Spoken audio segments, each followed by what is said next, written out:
Usted está a punto de sumergirse en los misterios de nuestros océanos y en el fascinante mundo de los acuarios marinos. Esto es Acuariofilia Marina, un mundo marino en la radio gracias a la Asociación Costarricense de Acuariofilia Marina, una organización sin fines de lucro comprometida con el acuarismo responsable y profesional. Muy buenos días, bienvenidos al programa de Acuariofilia Marina por Radio Monumental, la radio de Costa Rica. Espero que estén pasando un extraordinario día sábado, que sea muy provechoso para todos los acuaristas que en este momento están dándole mantenimiento a sus acuarios en esas rutinas que normalmente hacemos los días sábados. Le doy la bienvenida también al programa a dos de nuestros compañeros de la asociación, porque como siempre es nuestra promesa, hoy queremos tener un programa especial y contar muy buenas noticias. Don Ricardo, muy buenos días. Don Paul, muy buenos días. ¿Qué tal? Buenos días, don Hernán, y muy buenos días a todos los amigos que nos escuchan a través de los 93.5 de la frecuencia modulada Radio Monumental, llegando a todos los sectores de este hermoso país, dándole por supuesto las gracias al Creador por la oportunidad de llegar una semana más hasta su lugar de trabajo, hasta su automóvil, su hogar.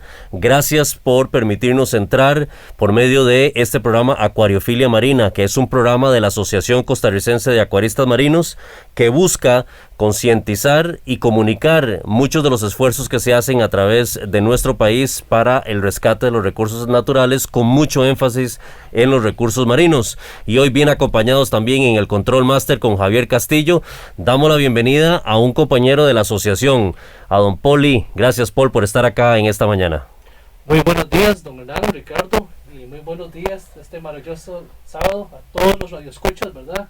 Amigos que nos están escuchando desde sus casas, carros, y esperemos que sea un gran día. Hoy les tenemos un programa muy especial con una serie de invitados, ¿verdad? Para un tema que nos viene muy al corazón de la acuariofilia. Así es, la semana pasada, don Hernán, Paul y amigos que nos escuchan, teníamos un programa que fue muy comentado en los grupos de Facebook y en los grupos de WhatsApp inclusive. La mudanza de los acuarios. Recuerdan ustedes que tocamos ese tema y todo lo que tenía que ver con cómo hacemos toda la logística, toda la planificación cuando tenemos que cambiarnos de casa y llevarnos nuestro acuario, o inclusive cambiar el acuario que tenemos por un acuario más grande. A la gente le gustó muchísimo. Hoy tenemos un programa que no se queda corto a ese objetivo. Hoy tenemos un programa en el cual estamos celebrando algo que se dio en el país recientemente y que queremos utilizar este espacio para comunicarle a todo el país con invitados muy especiales que vamos a tener el día de hoy. Correcto, Ricardo. El programa de la semana pasada yo creo que fue muy gustado.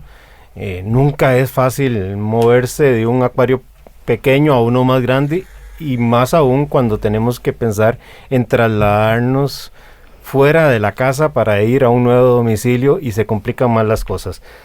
Pues hoy no vamos a referirnos propiamente tal vez a técnicas de acuarismo, más sí a un trabajo que la asociación viene trabajando, permítame la redundancia, desde hace un par de años, y es cómo a través de la certeza jurídica, de un buen marco normativo, podemos no solo contribuir a tener un entorno siempre más amigable con nuestros recursos marinos, sino también a prevenir todo el mercado ilegal que se estaba desatando por no existir exactamente ese marco jurídico que dé certeza a una gran cantidad de empresarios costarricenses que están en el hobby, en este pasatiempo de la acuariofilia marina y de agua dulce, que a su vez sostienen un montón de trabajadores que en una época de pandemia de 18% de desempleo en el país, sin duda alguna había que fortalecer.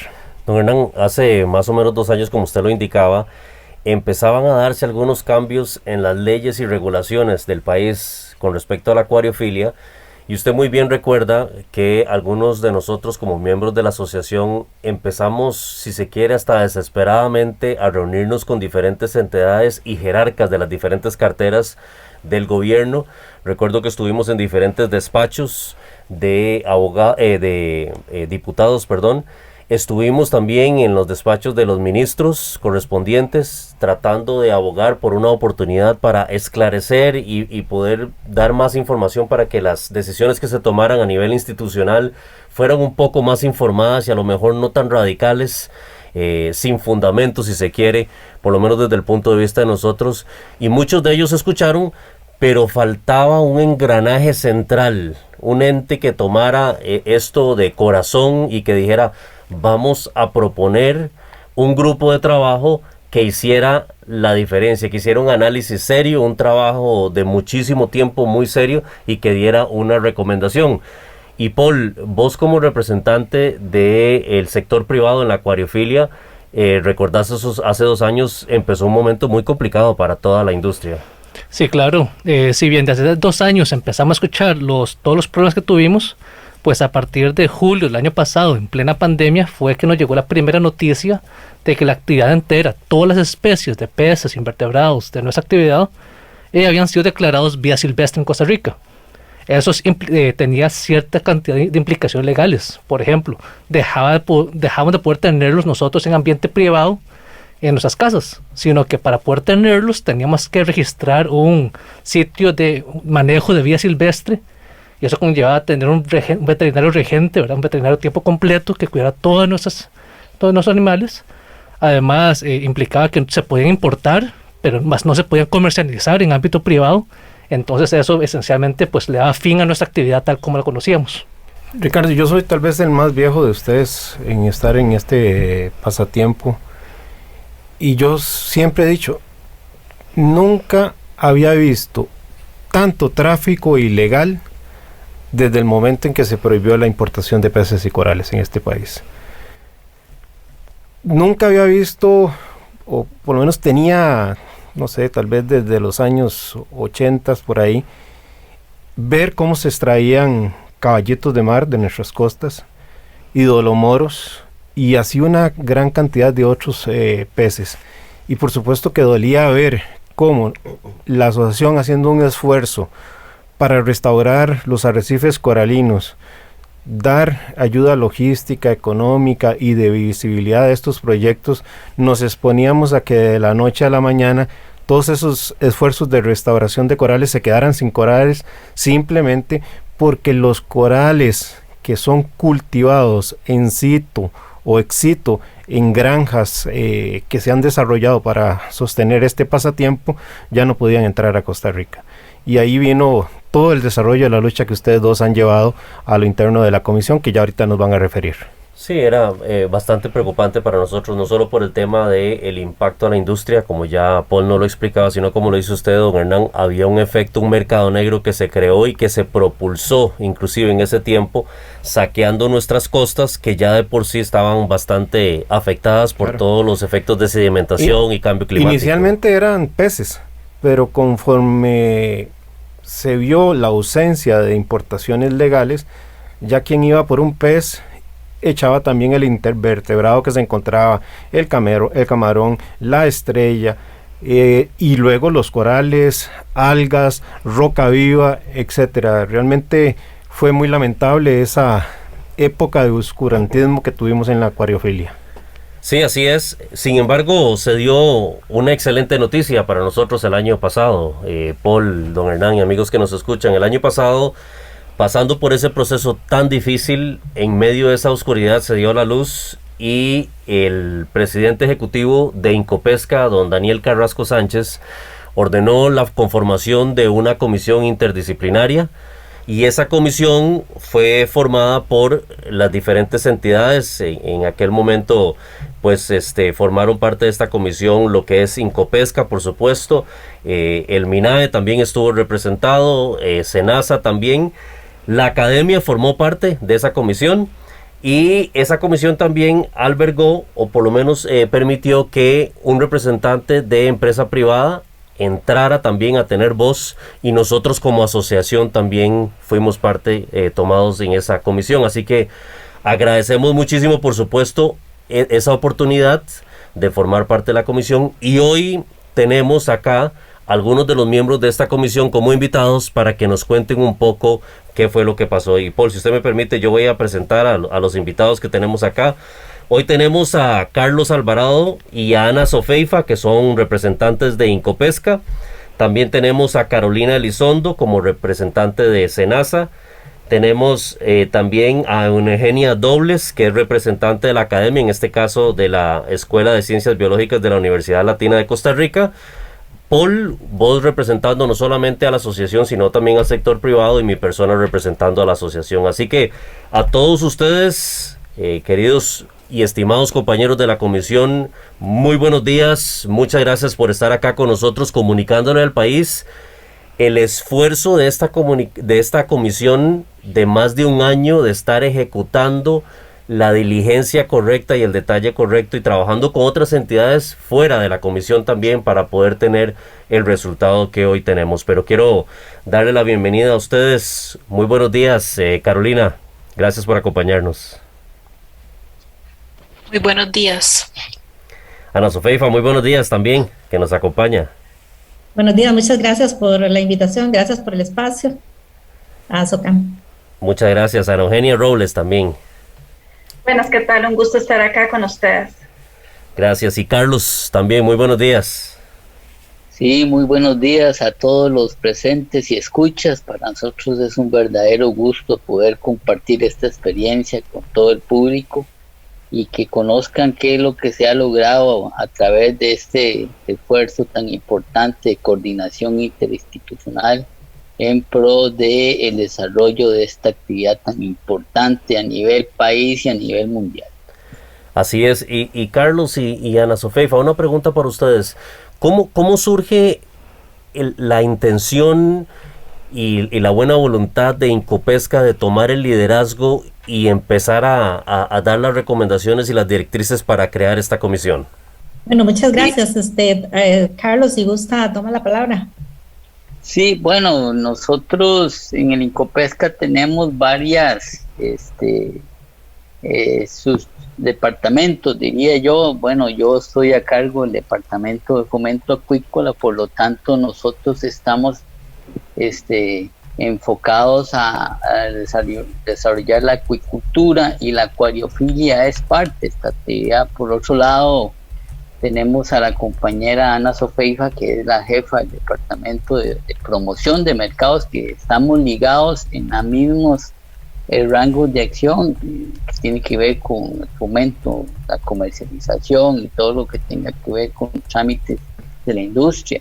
De ahí es donde nosotros, pues evidentemente, somos como instituto promotores de este tipo de actividades, y eso nos abocó a esta reunión interdisciplinaria con el fin de formalizar esta actividad que requería una seguridad jurídica, como ya lo han mencionado ustedes. Sí, tal vez es importante aquí recalcar que son competencias del Incopesca, propiamente, ¿verdad? De acuerdo a la ley 7384 y 8436, el poder generar estos listados de especies de interés pesquero y acuícola, y en este caso estamos actualizando la lista de especies para la acuicultura, ¿verdad? Y de interés para la acuariofilia. Entonces, básicamente, como está dentro de las competencias, nosotros realmente ya teníamos aproximadamente como 2 años también de estar abordando el tema con diferentes instituciones, en este caso con SENASA, MINAE, y acudimos a otros entes. Sin embargo, como ustedes bien lo han acotado, ¿cuándo tomó realmente fuerza este trabajo? Cuando nos sentamos todos juntos en la mesa, tanto el Incopesca, el Ministerio de Ambiente y Energía, el SENASA, y ustedes, el sector privado, la SOCAN, y por supuesto el apoyo que nos brindó la academia fue fundamental para poder lograr sacar este producto, ¿verdad? Uno de tantos de los que hemos podido lograr con el trabajo que se ha hecho interinstitucional, ¿verdad? Entonces, realmente, de verdad que el esfuerzo que se ha realizado a partir de julio del año pasado para lograr tener el listado ya aprobado por junta directiva, publicado, y que tenemos otros pasos que vamos a seguir próximamente, y creo que ahora les podemos comentar a todas las personas que nos están escuchando, pero en realidad el trabajo ha sido muy fuerte. titánico, por así decirlo, desde que se conformó el grupo de trabajo, reuniones semanales, reuniones quincenales para poder lograr tener el producto que hoy pues nos reúne en este programa, que es básicamente estas listas, ¿verdad? Y que viene a apoyar pues todo lo que es la actividad de la acuariofilia. Ana, ¿cuál era la misión principal de la comisión? Bueno, lo primero era lograr esos listados de especies de interés pesquero y acuícola y que son de interés para la acuariofilia, ¿verdad? Básicamente teníamos que lograr tener un listado por el cual tanto importadores, exportadores y los que son productores puedan guiarse, ¿verdad? Entonces fue un trabajo donde Incopesca, Senasa pudieron pues unificar un listado con el que veníamos trabajando básicamente, y ahí es donde entra también el tema de la universidad, quien nos ha apoyado a hacer una revisión exhaustiva de esos listados para lograr dejar dentro de los mismos aquellas especies que realmente tienen que estar, ¿verdad? Porque hay varios criterios que tienen que utilizarse y yo creo que podemos abordarlo un poquito más adelante con nuestros expertos, pero básicamente era eso, poder tener esos listados que le diera esa seguridad jurídica no solamente al sector, sino también a las instituciones, ¿verdad? Porque nosotros estamos constantemente haciendo aprobaciones de importaciones, de exportaciones de este tipo de productos y no podíamos paralizar la industria. Básicamente eso. Igual es muy importante que este listado que se ha logrado ya publicar no es solamente con fines comerciales, sino que aquí hay darle un aprovechamiento racional a los recursos. Además de eso, que también para nosotros es muy importante el tema del uso sostenible de los mismos, la investigación, la conservación, es un conjunto de temas que tenemos que abordar como institución que controla este sector. Una consulta, Carolina y Paul. La lista que teníamos anteriormente a estas publicadas, ¿tenía problemas, tenía agujeros en la legislación? ¿Cuáles eran los problemas que se enfrentaban en esos momentos, tanto los importadores como las personas que hacían pues la administración de dichas listas? Bueno, la lista que estaba ya tenía varios años de haberse realizado, en la cual pues se iban agregando allí las especies, pero en ella le hacían falta varios criterios importantes para evaluar cada especie. Tenía una clasificación taxonómica, una que otra información, pero a medida que han crecido las solicitudes o necesidades, de la lista le hacía falta mayor información. Además, la lista ya venía con varios años de trabajando, como le indica la doctora Carolina, y en un momento a otro, ¿verdad? El SINAC dejó de conocer esa lista, ¿verdad? Simplemente dijeron, bueno, vamos a decir, ya no existe esa lista, o no reconocemos la validez al no estar publicada en la Gaceta, entonces les toca empezar de cero. Y ese fue lo que creó el vacío legal al inicio, bueno, en julio del año pasado, cuando inició el proceso formalmente de este grupo de trabajo. Para entender un poquito y la gente que nos escucha lo que significó el tener estas listas, cuando yo pienso en la actividad de la acuariofilia, pienso en un sector muy importante donde hay personas que fabrican muebles para sostener los acuarios, hay personas que fabrican acuarios, otros fabrican lámparas, tenemos emprendimientos en diferentes regiones del país cultivando peces ornamentales, cultivando plantas para acuarios, luego tenemos las tiendas propiamente que sostienen una buena cantidad de empleados. Tenemos también los empresarios que importan suministros, equipos y por supuesto los peces. Cuando vemos esto, Paul, estamos hablando de un sector para nada despreciable que se está viendo seriamente afectado. Pienso en todas esas familias que tenían cultivos de interés acuícola ornamental, que de un momento a otro ya se vieron ya imposibilitados de poder realizar su actividad comercial, y negocios que además se juntaron con la problemática de la pandemia porque ya no habían vuelos para importar cosas, no se podían tampoco importar peces. ¿Cuál fue el impacto que se vivió dentro del sector empresarial?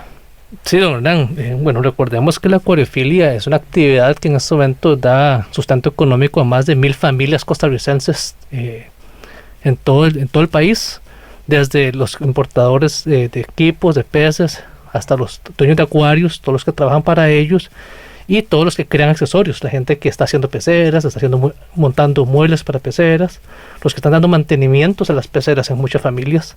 Todos esos costarricenses viven directamente de la acuariofilia.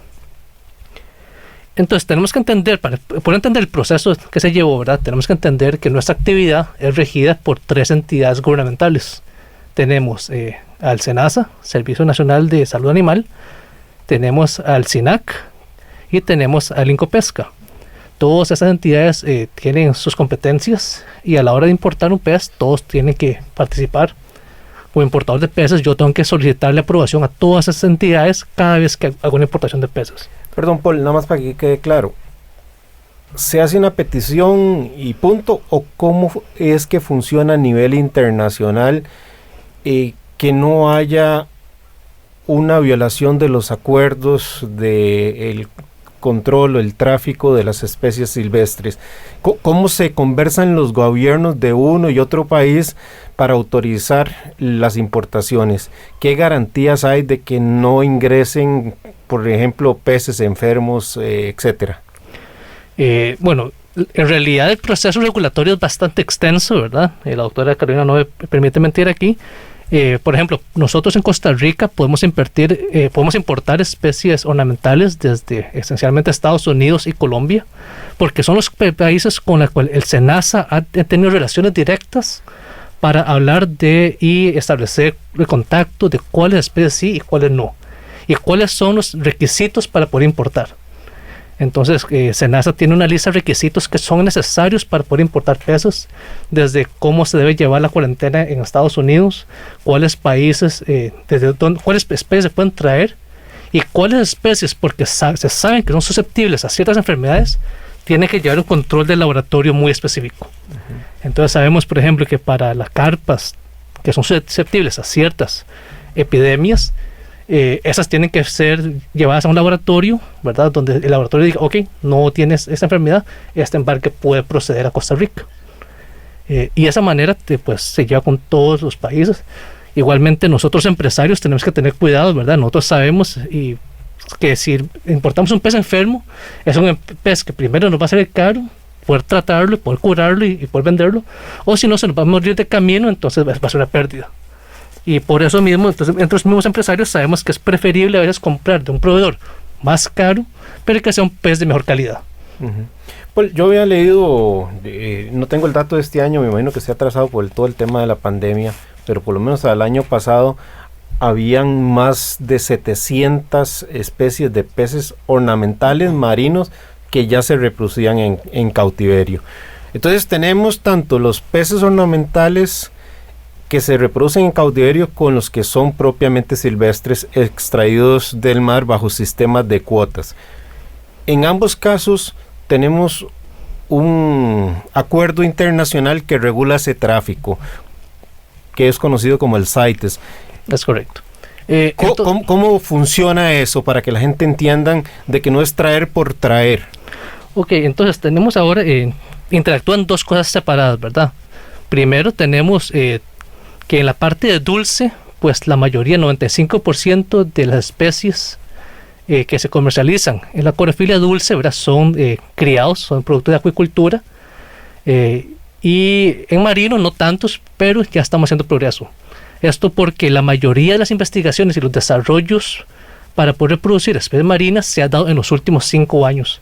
Muchos de los grandes avances en reproducción, incluso para especies comestibles como salmones y especies marinas, todos han tenido su origen en proyectos de investigación que salieron de la acuariofilia. O sea, universidades que estaban trabajando con especies marinas de la acuariofilia lograron ese logro en especies ornamentales y después lo traspasaron a especies industriales. Con el caso de la reproducción sexual de los corales, hoy día se puede realizar con mucho éxito gracias a la acuariofilia y todos los equipos que se han creado para este hobby. Sí, claro. En caso de la reproducción sexual de los corales, ¿verdad? Muchas de las tecnologías, como por ejemplo utilizar las luces LED, luces controlables LED, todo lo que es los sistemas de movimientos de agua, como los creadores de olas, los wavemakers, los sistemas de control del agua y para poder controlar todos los parámetros del agua, lo que son calcio, alcalinidad, magnesio. Reproducir ciclos lunares, control de temperaturas, sí, todo eso, mucho de eso ha sido desarrollado gracias a la industria de la acuariofilia, y eso se ha podido retroalimentar a la academia. En el caso para esas especies que están un poquito más peligrosas en estado silvestre, ¿verdad?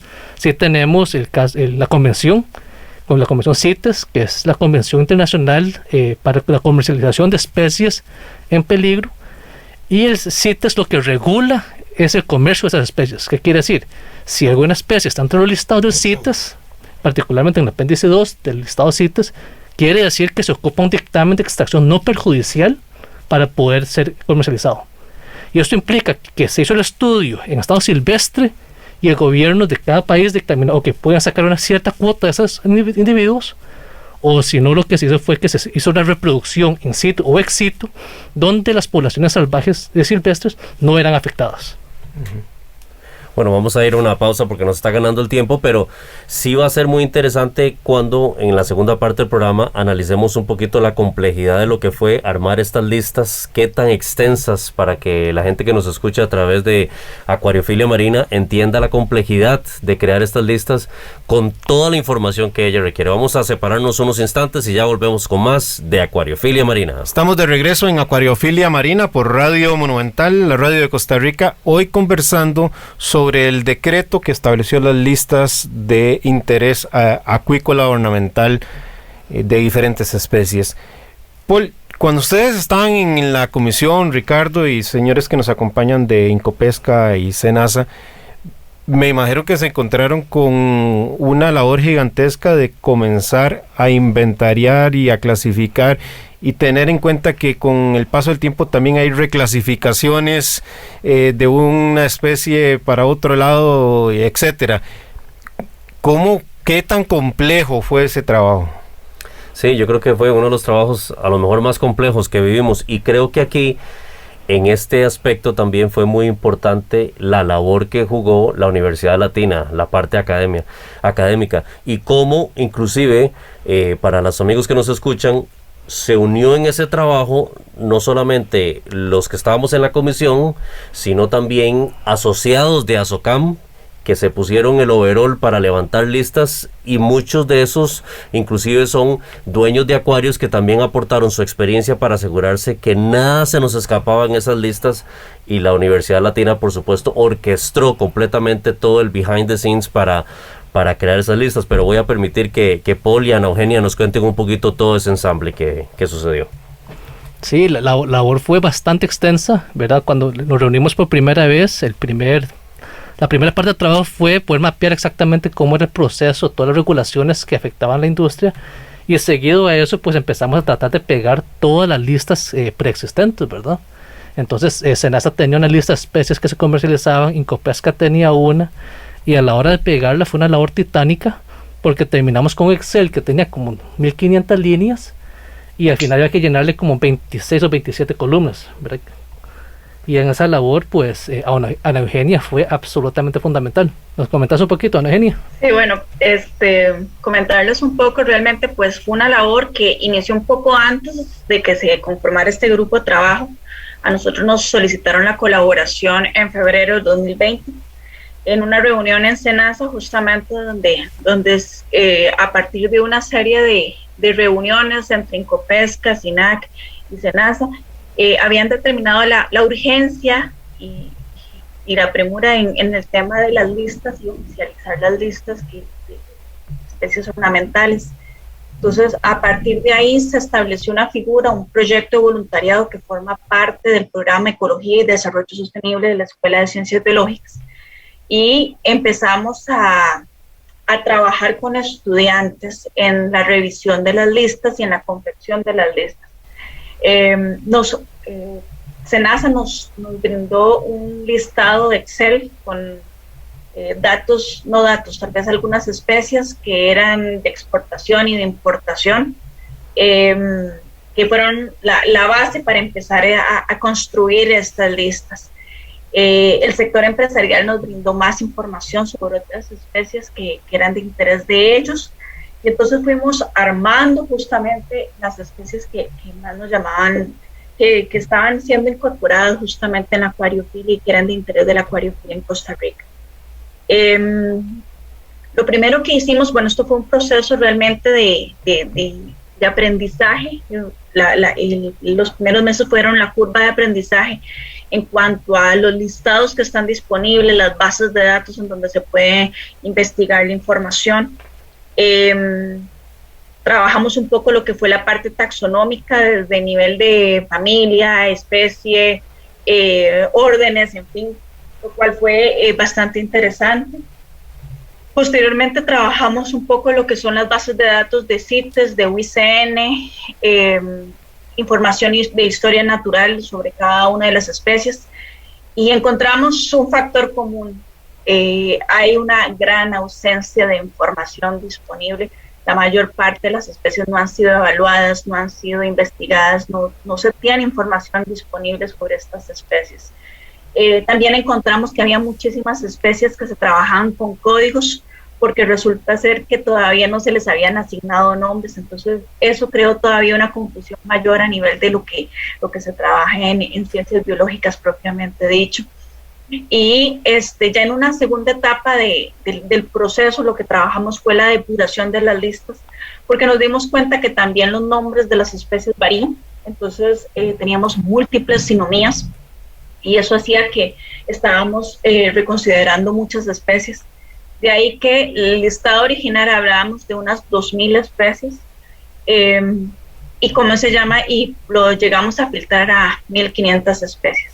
Uno de los aspectos fundamentales en el proceso fue la asignación de un código de revisión, lo cual nos permitía justamente identificar de alguna u otra manera un registro de que ya fue revisada esa especie, darle una trazabilidad, y entonces si teníamos alguna sinomía, entonces no había ningún problema si luego le cambiábamos la especie, porque realmente estábamos refiriéndonos al mismo código que ya habíamos asignado. Y también eso nos permitió en algún momento, cuando hicimos las exclusiones de las especies que tenían algún riesgo ambiental o un riesgo sanitario, a la hora de excluirlas, pues precisamente dejarlas mapeadas, dejarlas con un código, y eso nos permite que eventualmente si por casualidad llegasen a cambiar de nombre y en algún momento alguien quisiera incorporarlas, pues ya ese código nos permite efectivamente decir, no, ya esto ya se le hizo una trazabilidad, ya se identificó las problemáticas asociadas a esta especie,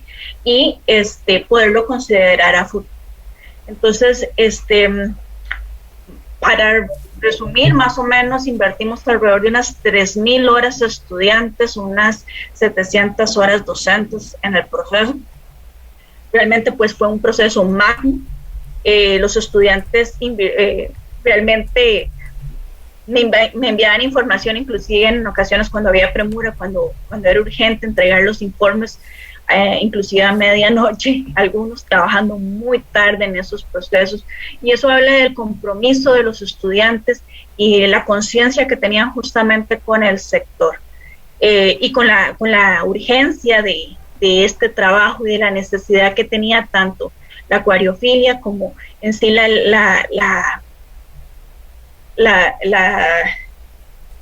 el respaldo jurídico justamente a lo largo a la hora de gestionar justamente los recursos naturales. Cuando ustedes comentan que habían 2.000 y resto de especies iniciales y que al final quedaron poco más de 1.600 por ahí, 1.400. Me imagino que se dieron diferentes razones de exclusión que no necesariamente obedecían a un tema de que fuesen especies que estuvieran en peligro de extinción. ¿Cuáles fueron los criterios para que se dieran estas exclusiones? Importante es el proceso de depuración. El proceso de depuración, se eliminaron especies por factores de duplicidad o factores de sinomías, que fue una de las cosas que encontramos al estar construyendo listas a partir de recados de información de diferentes fuentes. Ocurrían duplicidades en algunos momentos, entonces eso se pudo detectar y entonces ahí es donde se hacen los filtrados correspondientes. En cuanto a lo que son los criterios de exclusión, fue uno de los temas que más se analizaron y más se revisaron sobre qué se podía utilizar como un criterio de exclusión. En definitiva, por unanimidad se consideró el potencial invasor como un criterio de exclusión absoluto de cualquier especie. También lo que es el riesgo sanitario, el potencial para transmitir algunas enfermedades. Eso fue también importante a la hora de considerarlo en los criterios de exclusión. También se consideró lo que son los criterios de regulación, por ejemplo, las especies que se encuentran en CITES, que ya CITES tienen sus propias medidas de regulación, los cuales se establecieron y se analizaron justamente pues no se analizaron, sino que se consideraron como medidas de regulatorias internacionales ya previamente establecidas por la Convención CITES. Y una vez que también se habló un poco de lo que son las medidas de mejoras en los procesos de gestión y de importación de estas especies. Se habló de mejoras en cuanto a lo que es el uso de la factura, y parte de lo que se analizó es que, dado que existe tanta ausencia de información, era conveniente aplicarlo realmente a todas las especies y promover una importación de especies que venga de origen acuícola, o bien de programas de extracción sostenible con sistemas responsables a la hora de poderlo extraer. De hecho, en este momento, pues lo que son las importaciones en Costa Rica solamente están permitidas de Colombia y de Estados Unidos. De ahí que es importante justamente fortalecer esos programas donde podemos garantizar que efectivamente las especies provengan de fuentes responsables y fuentes que garanticen la conservación de las especies, y que no estemos buscando especies que estén afectando ecosistemas ni aquí en Costa Rica ni en otros ecosistemas del mundo. Una vez que se logró la depuración de esta lista, como ya Ana Eugenia nos lo contaba, Ana Sofeifa y Carlos, esa lista se le dio a una comisión técnica conformada por diferentes expertos de algunas entidades nacionales. ¿Qué pasó en ese punto? Sí, nada más para reforzar un poco lo que mencionaba la colega Ana Eugenia en la Universidad Latina, se incluyeron otros criterios de exclusión aun y cuando la especie no tuviera ningún problema, como los que mencionó la profesora Eugenia. Esos fueron exclusiones si algún organismo de estos representa algún riesgo en la salud humana, por ejemplo, una anguila eléctrica. Recuerdo bien que se decidió excluirla, aunque no tiene ninguna otra condición que la obligara a no estar ahí. Y también otro criterio interno de desempeño ambiental que propuso la industria fue no traer organismos que por su condición de crecimiento, manejo en un acuario no fuera el adecuado para su bienestar. Por lo tanto, quedaron fuera otras especies que no se van a traer por esa situación. Entonces el criterio de exclusión fue amplio y bien analizado en ese sentido. Sí, tal vez para referirme a la consulta propiamente, sí, parte del proceso, ¿verdad? Nosotros somos un grupo asesor de la Junta Directiva de Incopesca.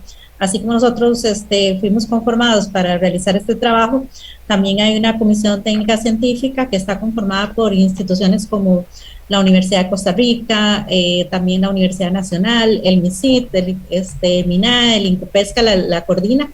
Ahí también participa lo que son las ONG. Entonces, estos listados fueron sometidos a un criterio técnico, ¿verdad? Científico, para poder pasar ese filtro y después llegar a la Junta Directiva. Es toda una hoja de ruta que hay internamente que tiene que llevarse a cabo, ¿verdad? Entonces, nosotros recibimos parte de esta comisión, pues un informe, ¿verdad? Un pronunciamiento al cual nosotros tuvimos que atender para el cual también hicimos un informe de cómo se atendió para poder incorporar lo que ellos nos estaban, pues obviamente recomendando, ¿verdad? Para que estos listados cumplieran con todos esos requerimientos, llegar a Junta Directiva del Incopesca, poder ser aprobados y una vez que fueran aprobados ya poder ser publicados, ¿verdad? Entonces, toda una ruta interna que sigue este proceso para elaboración de esas listas y poder ya tener esa publicación. ¿Qué recomendaciones dio la Comisión Técnico-Científica luego de revisar las listas? Sí, bueno, me voy a referir un poco a algunas recomendaciones que nos dieron, pero también si algún otro compañero quiere ampliar, con todo gusto, ¿verdad? Bueno, dentro de las recomendaciones que ellos nos dieron fue, de hecho, poder incluir los criterios que ahorita ha manifestado la doctora Carolina, la doctora Ana Eugenia, ¿verdad? Pero aparte de eso, también nos hicieron una sugerencia de poder incluir unas especies que nosotros no habíamos tomado en cuenta. Por ejemplo, aquellas que son para lo que es alimento, para las mismas actividades de la acuariofilia, ¿verdad? Entonces hicimos una revisión de cuáles podrían ser competencia de las instituciones como SENASA e Incopesca, y entonces fueron incluidas en esta lista, ¿verdad? También nos hicieron recomendaciones de poder pues tomar en cuenta criterios igual de exclusión relacionados con las listas de SENASA, ¿verdad? De cuáles tienen que excluirse por algún criterio que vaya a estar en contra de la salud, ¿verdad? Entonces eso fue muy importante, la parte de inocuidad. También nos dieron recomendaciones de incluir aquellas especies que fueran consideradas como invasoras, ¿verdad? Entonces sí, lo que hicimos fue hacer una revisión de cada una de esas recomendaciones, las incorporamos y como lo manifestaba el compañero también Carlos, pues incluyeron algunas que vinieron propiamente ya del sector, ¿verdad? Que en realidad se hizo con el fin de que quedaran lo más blindadas estas listas, ¿verdad? De tal forma que pudiera pues cumplir con todos estos controles y requerimientos para poder lograr tener pues ese comportamiento no solamente aprovechamiento, ¿verdad? Y conservación para los fines no solamente comerciales, sino de investigación y un sinfín de tareas, como les decía al inicio, que son competencia propiamente del Incopesca, ¿verdad? No sé si quién me podrá ayudar, porque tengo una inquietud que me parece que podría también andar en la cabeza de algunas personas. Cuando se revisa la lista, perfectamente podríamos encontrar la presencia de especies nativas, porque por lo menos yo veo los dos océanos que tenemos y sería iluso pensar que algunas variedades de peces de interés acuícola para la acuariofilia solo sean endémicas de Costa Rica, cosa que no es así, estarán presentes a lo largo de toda la costa del Pacífico o en el Caribe. Entonces podría haber alguien que considere que se está otorgando un permiso para extraer ejemplares nacionales. Creo que sería una lectura equivocada, porque lejos de verse de esa forma, yo creo que lo que estamos dando es el mensaje de que al permitir la importación de esas especies, lejos de tocar las nacionales, estamos importando especies similares que han pasado por un proceso de control de CITES o que puedan ser reproducidas perfectamente en facilidades que tengan algunos productores de peces de desarrollo ornamental. Y con eso más bien estaríamos protegiendo las especies nacionales, lejos de pensar en que las estamos depredando. No sé qué piensan ustedes. Sí, no, efectivamente. A mí me gustaría hacer varias acotaciones al respecto, que son uno de los temas que se consideraron fuertemente con respecto a lo que son las especies nativas. Primeramente, considerar que la acuariofilia en su naturaleza trabaja con especies que están en acuarios, o sea, que están en cautiverio. Al incorporarse en la lista de interés pesquero y acuícola, lo que se está haciendo es estableciendo una línea de gestión, más no así un permiso de extracción. El permiso de extracción tiene que ser específico para cada una de las especies. Incopesca es el órgano encargado de dar los permisos de extracción de las especies propiamente dichas, ¿verdad? Ahora, si nosotros lo vemos desde el punto de vista acuariofilia y acuicultura, una de las partes más importantes es que la Estrategia Nacional de Acuicultura de Costa Rica establece como una estrategia importante y una medida importante en términos de sanidad y de protección de los recursos, el uso de especies autóctonas en acuicultura. Y esto se debe justamente a que tiene muchísimo menor riesgo de transmisión de enfermedades una especie que ya se encuentra en el ecosistema que una especie totalmente alógena. Asimismo, con lo que es el potencial invasor. Aún más, estamos hablando de que a la hora de que nosotros estamos importando especies de otras latitudes, de otras regiones del mundo, que muchas veces estas especies son especies panglobales, estamos importando también nuevos materiales genéticos que aumentan la diversidad genética que vamos a tener aquí y que eso aumenta el pool genético de lo que vamos a tener. Entonces, claramente, pues cuando hablamos de acuariofilia no estamos hablando de que vamos a ir a liberar especies a lo loco, a nuestros ecosistemas, pero eventualmente si en algún momento estuviésemos ante una situación de una vulnerabilidad de las especies que se encuentran en nuestro ecosistema, tendríamos un pool genético para hacer algún tipo de programa analizado, pensado y concientizado para la restauración de las especies dentro de los mismos ecosistemas, que ya de por sí se está haciendo en otras latitudes. Entonces, estratégicamente pueden convertirse en una ventaja para todo este tipo de cosas, para todo este tipo de proyectos a futuro, que hoy por hoy, pues lógicamente estamos largo de que nos encontremos en esa situación, pero a futuro pues eventualmente puede llegar a ocurrir.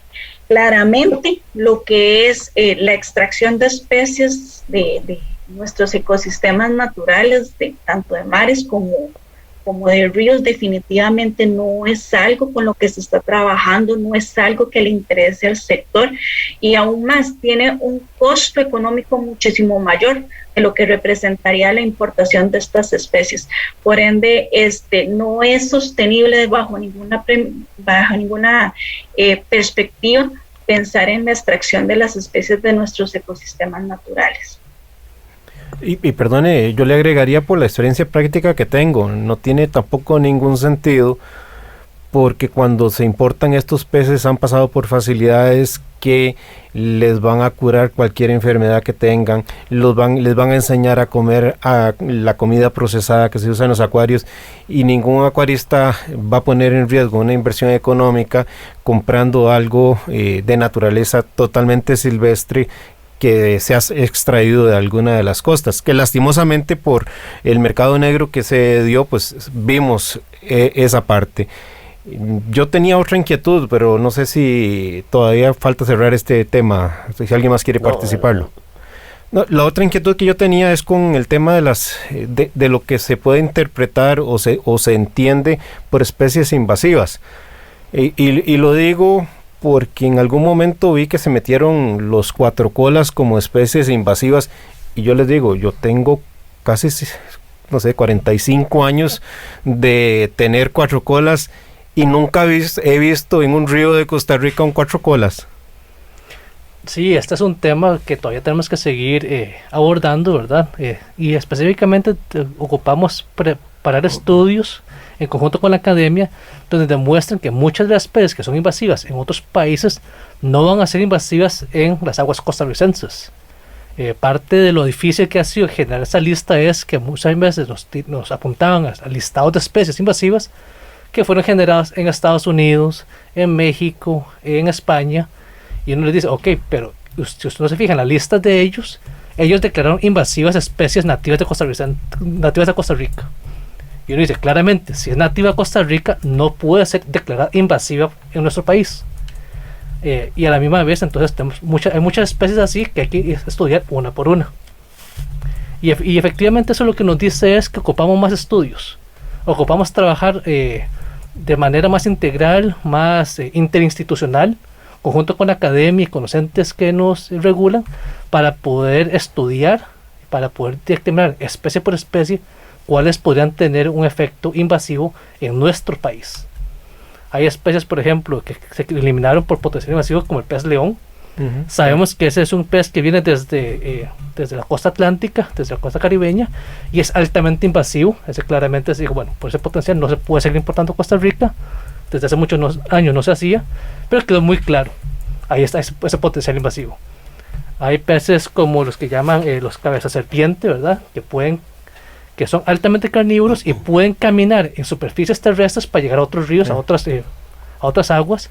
Entonces dijimos, ok, esas especies son muy peligrosas para nuestras aguas, es mejor prohibirlas. Sí, claro. Y ese mismo trato se le dio a todas las especies una por una.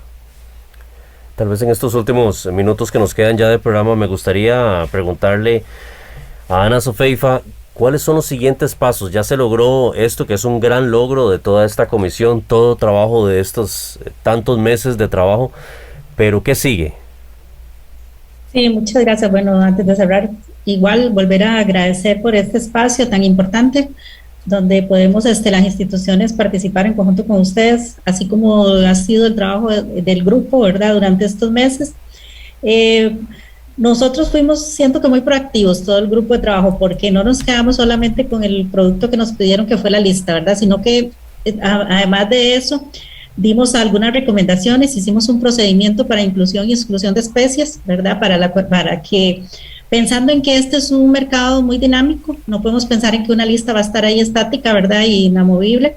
Entonces, hicimos un procedimiento para inclusión y exclusión de especies que pueden presentar cualquier persona jurídica, física, que quiera o recomiende que una especie tiene que salirse de este listado que ya está publicado, siempre que tenga su justificación técnica, científica o legal, ¿verdad?, para que igual hicimos también una recomendación de que haya un grupo de trabajo que sea también permanente, con el fin de que todas estas solicitudes puedan ser analizadas al interno de este grupo y se pueda dar respuesta de forma expedita, ¿verdad? Entonces ya contamos con una comisión para atención de los temas de acuariofilia, donde va a estar conformada similarmente. Estamos en este momento en la parte de convocatoria, donde va a participar no solo las instituciones, sino también el sector, ¿verdad? Eso va a ser muy importante.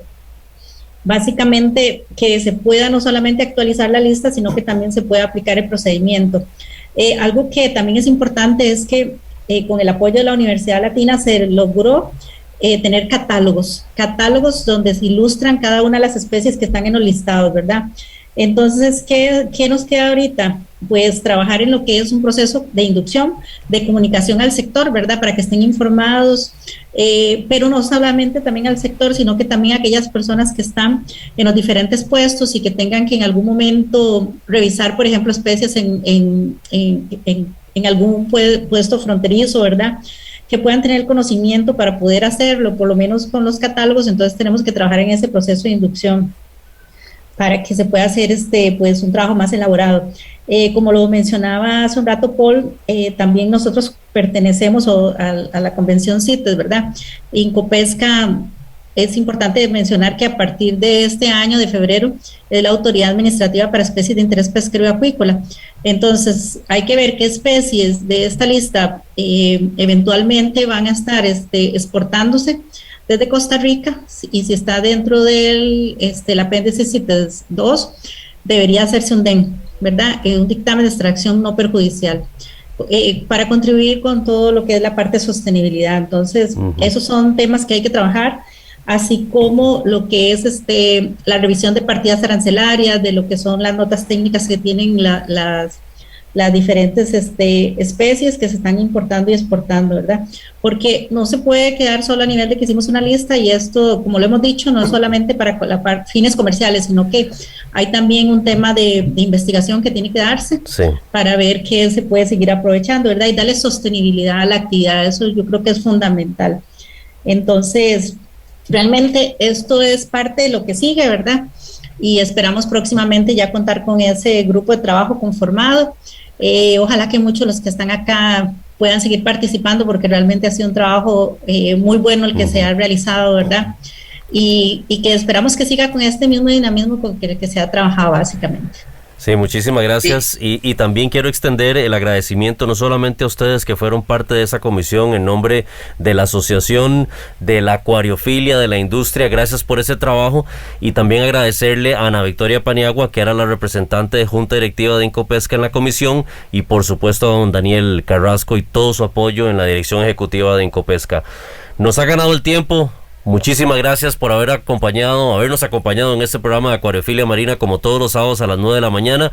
Le invitamos, por supuesto, a seguir en compañía de Radio Monumental, la radio de Costa Rica. Acuariofilia Marina, un mundo marino en la radio, gracias a la Asociación Costarricense de Acuariofilia Marina.